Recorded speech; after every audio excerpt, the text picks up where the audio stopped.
नमस्कार, स्वागत है आपका। आइए रुक करते हैं फटाफट खबरों की ओर। 1 सितंबर से कक्षा 1 से 5वीं तक के विद्यालय खुल रहे हैं। मुख्यमंत्री योगी आदित्यनाथ ने टीम 9 की बैठक में स्कूलों में कोविड प्रोटोकॉल का पूरा ध्यान रखने के सख्त निर्देश दिए हैं। उन्होंने कहा है कि स्वच्छता, सैनिटाइजेशन का कार्य हर दिन हो। पठन पाठन के साथ साथ बच्चों की सुरक्षा पर भी पूरा ध्यान दिया जाए।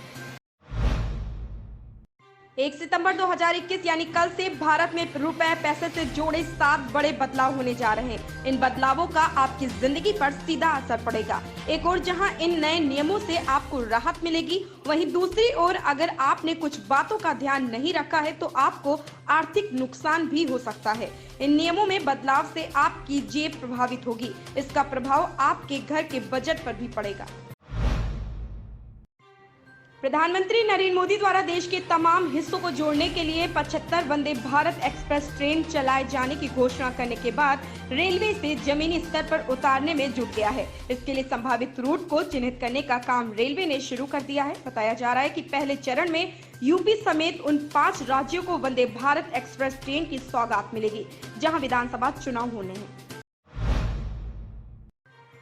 अमेरिकी सेना की आखिरी टुकड़ी सोमवार देर रात अफगानिस्तान छोड़कर लौट गई है। इसी के साथ अब पूरे देश में 20 साल बाद फिर तालिबान का कब्जा हो गया है।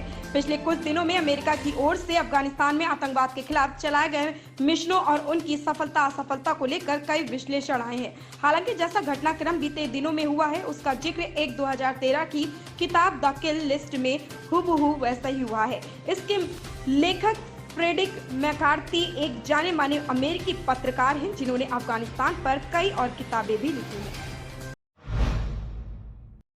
गुजरात पहुंचे केंद्रीय गृह मंत्री अमित शाह ने सोमवार को अपने संसदीय क्षेत्र गांधीनगर में गर्भवती महिलाओं के लिए पौष्टिक लड्डू वितरण योजना का शुभारंभ किया।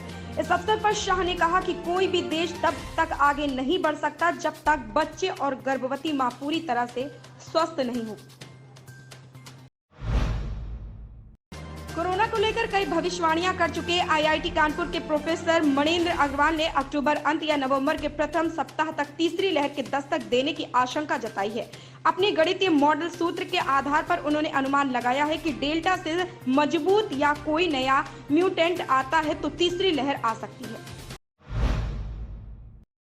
शमशान घाट में करंट लगने से बच्ची की मौत के कोई साक्ष्य नहीं मिले हैं। बच्ची के शव के बचे अंगों के पोस्टमार्टम से ये पता लगा है कि करंट लगने से मौत नहीं हुई है। ये खुलासा 9 वर्षीय बच्ची के शव की विस्तृत पोस्टमार्टम से हुआ है। बच्ची के शव का पोस्टमार्टम करने वाली मेडिकल बोर्ड ने कई लोगों व विशेषज्ञों के बयान लेकर दिल्ली पुलिस की अपराध शाखा को विस्तृत पोस्टमार्टम रिपोर्ट सौंपी है। शुरुआत में पोस्टमार्टम की शुरुआती रिपोर्ट दी गई थी, अब मेडिकल बोर्ड ने विस्तृत रिपोर्ट दी है। डिफ्रेंस होने की चोट रिटायर होने वाले कर्मचारियों के फंड पर भी लगी है। जनवरी 2020 से जुलाई 2021 के बीच रिटायर होने वाले सैकड़ों कर्मचारियों को 2 से 3 लाख रुपए का कम फंड मिला है। अकेले प्रयागराज में ही इस दौरान 500 से अधिक अफसर और कर्मचारी सेवानिवृत्त हो गए हैं, जिन्हें यह नुकसान उठाना पड़ा है। सोमवार रात 12 बजते मथुरा के श्री कृष्ण जन्म स्थान पर घंटे, घड़ियाल, ढोल, नगाड़े, झांझ, मजीरे और मृदंग बज उठे। शंख की आवाज के साथ मंगल ध्वनि गूंजने लगी। हरि बोल के जयकारों के साथ ही कृष्ण भक्त नाच उठे। संपूर्ण मंदिर परिसर अजन्मे के जन्म के उत्साह में सराबोर हो गया। तिथि अष्टमी, भाद्रपद जन्मे कृष्ण, मुरार प्रगटे आदि रात को सोए पहरेदार के पद की गूंज सुनाई देने लगी। हाल ही के दिनों में आयोजित की गई यूपीएसआई और एएसआई के 609 पदों में होने वाली भर्ती प्रक्रिया को पूर्ण कराए जाने में काफी लंबे समय से असमंजस की स्थिति बनी हुई थी, क्योंकि इस भर्ती में कंप्यूटर ज्ञान यानी आवेदन करने के लिए कंप्यूटर की डिग्री या डिप्लोमा को लेकर काफी दिनों से विवाद इलाहाबाद हाई कोर्ट की खंडपीठ लखनऊ कोर्ट में चल रहा था। इन खबरों में बस इतना ही। धन्यवाद।